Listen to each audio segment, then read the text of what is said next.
बिस्मिल्लाहिर्रहमानिर्रहीम। अस्सलाम वालेकुम। मैं हूं आपका मेजबान साजिद गुंदल। आज 14 मार्च है साल 2021। एतजाज हसन ने बिलावल के बयानिए की धज्जियां बखेर दी हैं। नवाज शरीफ की वापसी की शर्त कौन रख रहा है? फजल रहमान डट गए हैं। इमरान खान का अब एक नया खतरनाक रूप अपोजिशन में थरथली मच गई है। इस पूरे मामले पर आज वीडियो में हम बात करेंगे। प्राइम मिनिस्टर इमरान खान ने कौमी असम्बली के अंदर जो पहला खताब किया, उसके अंदर उन्होंने कहा था कि मैं कौमी चोरों, डाकुओं, लुटेरों को नहीं छोड़ूंगा। आम गरीब आदमी को जो है उस रिलीफ देने की कोशिश करूंगा और जितना मेरा मैंडेट है उसके अंदर इंशाल्लाह बेहतर परफॉर्मेंस हम लेकर आएंगे। लेकिन मैं आपको अक्सर बताता हूं कि बहुत सारे वादे वो पूरे नहीं कर सके। जिस तरह हमने देखा अमेरिका के अंदर उन्होंने गुफ्तगू की, कहा कि ए और बी क्लास ये मुजरमों की खत्म करेंगे, लेकिन वो आज तक अपना वादा पूरा नहीं कर सके। इसका मतलब है कि ये जो पूरा निजाम है इसने उनको इस तरीके से जकड़ लिया है और अक्सरियत ना होने की वजह से वो इस तरह जकड़े गए हैं कि वो नीयत और इरादा रखने के बावजूद भी वो इस तरह कामयाब नहीं हो रहे और अपोजिशन इसी वजह से ज्यादा प्रोपोगेशन करती है। लेकिन अब जो एतमाद का वोट लिया है प्राइम मिनिस्टर ने और पीछे हुकूमत का थोड़ा अरसा रह गया है और वो समझते हैं कि अब मजबूत मुआशी बुनियादें हमने मुल्क की खड़ी कर दी हैं और इंशाल्लाह अब बदमाशिया के गिरेबान पर हाथ डालने का वक्त आ चुका है। अब आपको इल्म है फैसल वाडा जो है वो बड़े करीबी आदमी है, 3-4 लोग जो बड़े लॉयल हैं प्राइम मिनिस्टर इमरान खान के साथ, उनमें फैसल वाडा का शुमार होता है। और एक मीटिंग हुई है आम प्राइम मिनिस्टर की और उसके अंदर अगले जो अजायम है, अब जो नया रूप है इस एतमाद के वोट के बाद कि क्या होने जा रहा है बदमाशिया के साथ, ये मैं आपको थोड़ा फैसल वाडा की जबान के अंदर समझाता हूं और फिर आप समझेंगे कि अब अपोजिशन के अंदर क्यों थरथल्ली मची हुई है। मैं आपको ये गारंटी कर रहा हूं कि इस बार 2.5 साल से हम चोर, बेईमान, लुटेरे, मसरूर इश्तिहारियों का ताकुब कर रहे थे। अब इनको हम गर्दन से दबोच कर जो इनकी असल जगह है जेल में पहुंचाएंगे। ये आपसे कमिटमेंट है, वादा है और इंशाल्लाह आइंदा आने वाले दिनों में आप देखेंगे कि तहरीक इंसाफ अब जो सियासत करेगी वो ताकुब नहीं करेगी। इन जो ये डिजर्व करते हैं इनको करेंगे। इनकी मस्ती इतनी चढ़ गई है कि बड़े बड़े डाके डालने के बाद, खैराती हीरे के जेवर चोरी करके अपनी बेगमों को देने के बाद बेशर्मी की हद ये कि ये ऐवान के अंदर आए। तो अगर ऐवान में आकर गुंडागर्दी करनी है तो फिर हमसे बड़ा गुंडा भी कोई नहीं। अब ये जो है वो फैसल वाडा जो है वो समझे प्राइम मिनिस्टर का जो मैसेज है वो दे रहे हैं कि अब इनके साथ वैसे छक्के लगेंगे, 2+2 4 होगा और ये नहीं होगा कि हम हाथ बांध कर इखलाकियात का दर्स दें और ये लोग दनदनाते फिरे। इसके लिए जो भी हो सका ये वाज़े तौर पर फैसला कर लिया गया है और अब इस लड़ाई के अंदर कप्तान जीतता है या माफिया जीतता है, क्योंकि उसकी जड़ें भी मजबूत है और लोगों के ज़हन को परागंदा कर लिया जाता है। जैसे अभी नवाज शरीफ जो है वो मुजरम इश्तिहारी पूरे खानदान समेत लंदन के अंदर बैठा हुआ है, लेकिन यहां पर रोज धमकियां भी दे रहा है और धमकियां उसकी सही जाती हैं। उसकी बेटी मरियम जो इस वक्त जो है वो मुजरमा है और उसकी सजा हाई कोर्ट इस्लामाबाद से मुअत्तल है, जमानत पर वो रिहा है और कल नैब ने इसकी दरखास्त दे दी है, दायर है, जो उसकी समाअत होगी कल हम इस पर बात करेंगे वो सुनकर। तो अब ये पूरा जो माहौल है, इमरान खान कहता है मैं डटा हूं, मैं खड़ा हूं।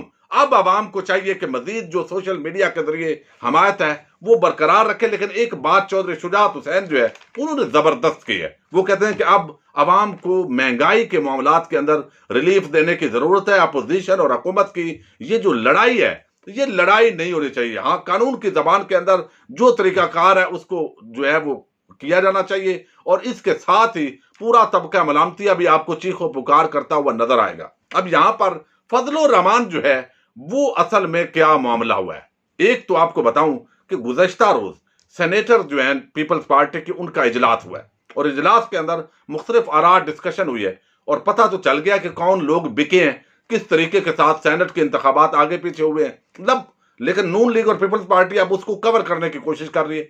ज़ाहिर है बुग़्ज़ इमरान के अंदर इत्तेहाद किसी ना किसी सूरत के अंदर उसको बरकरार रखना है, लेकिन अब वो बरकरार कैसे रहेगा?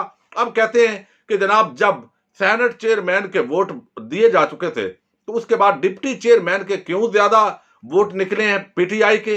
वो इसलिए कि हमारे जो बंदे थे वो डीमोरलाइज हो गए थे। चूंकि चेयरमैन वो मुंतखब हो गया तो डीमोरलाइज होकर वो इतने पागल हो गए, इतने अंधे हो गए कि उन्होंने दीवारों को भी टक्करें मारनी शुरू कर दी और गलत जगह स्टैंप भी लगाने शुरू की और एक वोट भी खराब नहीं किया। इतने वो पागल हो गए। उसके बाद अजीब किस्म की लाजक जो है वो दी जा रही है। अब जो है वो नून लीगी अरस्तू का दिमाग भी ठीक हो गया है। वो कहता है कि बिल्कुल हमें इलेक्शन इस्लाहात करनी चाहिए, हुकूमत अगर कोई संजीदा इस्लाहात लेकर आती है तो अपोजिशन इस पर गौर करेगी। अब वो अपोजिशन जो बैठने के लिए तैयार नहीं थी, अब इनको समझ आ गया कि अगर हमारा रास्त पर तो आएंगे नहीं और ये हमें छोड़ेंगे नहीं। अब यहां पर जो पीपल्स पार्टी के सेनेटर्स हैं उन्होंने वाजे कर दिया है जो बिलावल हैं उन पर कि हम रिजाइन नहीं देंगे। और सेनेट वैसे भी मुस्तकिल एक इदारा है, लेकिन जो बाकी MNAs भी थे इजलास के अंदर उन्होंने कहा कि हमारी पार्टी के सारे लोग रिजाइन करेंगे ही नहीं, आप कहेंगे भी तो नहीं करेंगे, ये बड़ी मुश्किल होगी। और अब ये जो दावा किया जा रहा है इस वक्त के नून लीग के पीपल्स पार्टी के सब के इस्तीफे आ चुके हैं, नून लीग के अभी बहुत सारे इस्तीफे नहीं आए, अगर आए होते तो उनकी लिस्ट ये जारी कर चुके होते। बहुत सारे लोगों ने इस्तीफे नहीं दिए नून लीग को और मरियम तक वो इस्तीफे नहीं पहुंचे। यही वजह है कि अब ये पीछे दौड़ने की कोशिश कर रहे हैं।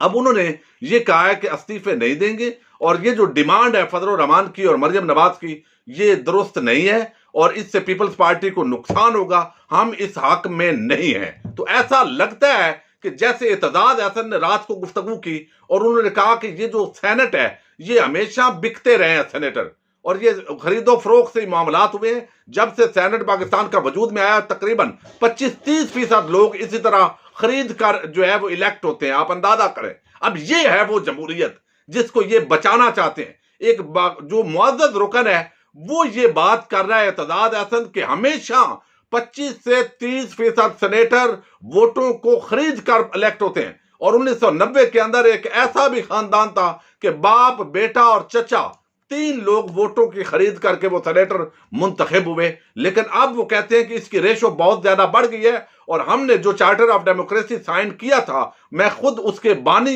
हूं जो लिखने के अंदर मौजूद थे, उसके अंदर ये खुफिया बैलेट तो बहुत बड़ी तबाही है। और यहां पर यही लोग कह रहे थे बिलावल और मरियम ये बड़ा अब खुफिया बैलेट होना चाहिए, उन्होंने कहा ये गलत फैसला किया गया है और मैं इसको बिल्कुल दुरुस्त नहीं समझता।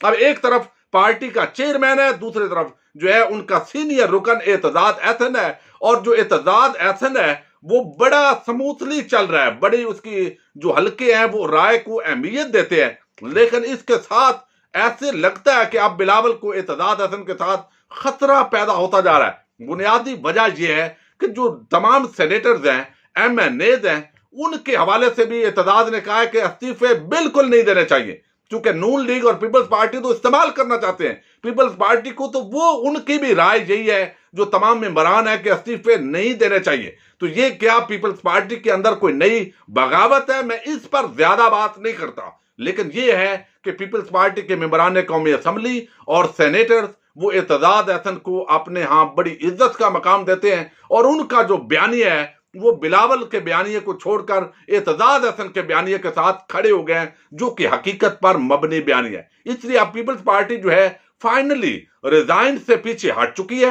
लेकिन मीडिया टॉक के लिए उन्होंने ये मौजू फाइनल किया है कि हम यही कहेंगे कि जनाब ये अभी हम PDM के प्लेटफॉर्म पर ये फैसला करेंगे। फैसला तो खुद किया होता है, तो अपनी पार्टी के तमाम इमरान ने उन्हें कहा है कि हम इस्तीफे नहीं देंगे और देने नहीं चाहिए, अगरचे वो एक रस्मी तौर पर जमा करवाए जाते हैं, लेकिन आपको इल्म है आगे जाकर तस्दीक करेगा मेंबर तो फिर रिजाइन होगा। अब ये चीज जो है एक तरफ आई है। अब फजल रहमान जो है वो कहता है कि मैंने चूंकि बंदे ज्यादा लाने हैं, आपके तो बंदे होने हैं मम्मी डैडी, वो आएंगे चले जाएंगे। अगर आप धरना, पहले बात वो कहते हैं कि लॉन्ग मार्च के बाद अगर धरना नहीं होगा तो कोई फायदा नहीं होगा।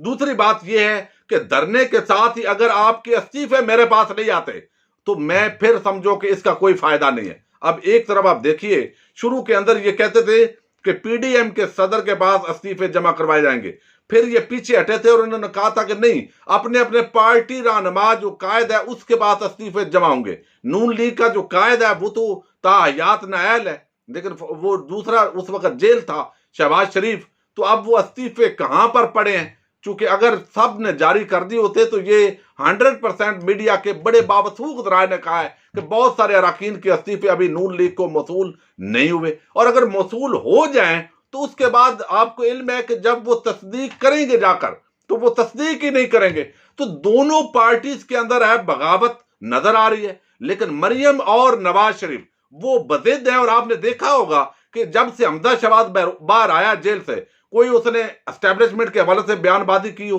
कोई इस तरीके से बात की हो जो मुतनाज़ हो। तो ये शरीफ खानदान का एक पूरा तरीका वारदात है। और वो ये कि जब लोग कहेंगे ये मरियम निकम्मी है, नवाज शरीफ निकम्मा है, तो साथ ही कहना शुरू कर देंगे, दूसरा बयानिया होगा शहबाज शरीफ बड़ा अच्छा है, हमजा शहबाज बड़ा अच्छा है। तो वो क्या होता है कि जो इन चोरों मुजरमों को सजा मिलनी होती है, चूंकि दूसरी तरफ शहबाज शरीफ भी इख्तिदार में होगा, उसका बेटा भी इख्तिदार में होगा, तो वो इनके लिए रिलीफ मांग लेते हैं। ये खेल असल में पाकिस्तानी कौम को बिल्कुल कबूल नहीं है। अब यहां पर जो डेवलपमेंट आई वो ये कि इस वक्त लोग ये डिमांड करते हैं महंगाई में कमी हो, इस्लाहात होनी चाहिए, जुडिशियल रिफॉर्म्स, पुलिस रिफॉर्म्स और दीगर जो महकमा जात हैं, इलेक्शन की इस्लाहात होनी चाहिए, और साथ ही जो हकूक हैं लोगों को वो मिले, महंगाई का जो है वो कमी हो। मसनूई महंगाई के अंदर हो सकता है, लेकिन जो ऑयल प्राइसेस में इजाफा होता है वो तो ज़ाहिर है बैन अल-अक़वामी मंडी के साथ लिंक है, और वो कल इजाफा होगा तो हम यकीनन उस पर चीखें मारेंगे, लेकिन वो आलमी मंडी से उसका लिंक होता है। तो अब ये चीजें जो है वो बढ़ती जा रही हैं, तो ये एक बड़ा फड्डा बन गया है। और ऐसे लगता है कि जो अभी इजलास सोमवार का कल कर रखा था, लेकिन अपोजिशन ने इजलास मंगल का कर दिया है, और मंगल जो तैयारी हो रही है उसके अंदर भरपूर फड्डा होगा। इस्तीफे पीपल्स पार्टी ने देने नहीं, और इस वक्त बुग़्ज़े इमरान वो मुकम्मल एजेंडा है जिसकी वजह से अपोजिशन इत्तेहाद खत्म भी नहीं कर सकती। यानी अंदर से इत्तेहाद है भी नहीं, एक दूसरे की बदखोई करते हैं जहां बैठते हैं, लेकिन एक दूसरे को छोड़ नहीं सकते, चूंकि इन अगर ये छोड़ेंगे तो इमरान खान इनको नहीं छोड़ेगा। तो इसलिए अपनी करप्शन बचाने के लिए ये जो तहरीक बपा है ये एक फाइनली मोड़ पर आ चुकी है, और अब इसका जो है आप समझे आखिरी रस्मात उसका आगाज हो गया है, और मुमकिना तौर पर ये लॉन्ग मार्च करेंगे, और पीपल्स पार्टी के लोग आने नहीं है। नून लीग ने भी कहा है कि हमारे तो यहाँ रावलपिंडी, मरी और यहां से चंद लोग आएंगे। फजलुर रहमान ने बंदे लेकर आने हैं। फजलुर रहमान ने कहा है भाई पहले इस्तीफों की बात फाइनल करो, फिर लॉन्ग मार्च का कोई फायदा है। तो इस वक्त इनके दरमियान इख्तलाफ है। गर्मा गर्म जो इजलास है इनका ये मंगल को होने जा रहा है, और उस वक्त भी जो अंदरूनी कहानी होगी इंशाल्लाह मैं वो कोशिश करूंगा जो लोग वहां पर कवर कर रहे हैं आपको मालूमात लेकर दूं, और जो बैर ये मीडिया के सामने बयान करते हैं वो तो आपको इल्म होता है किस तरीके से वहां चूना लगाने की कोशिश की जाती है। तो अपने मेजबान साजिद गुंजर को नेक्स्ट वीडियो तक के लिए इजाजत दीजिए। अल्लाह हाफिज।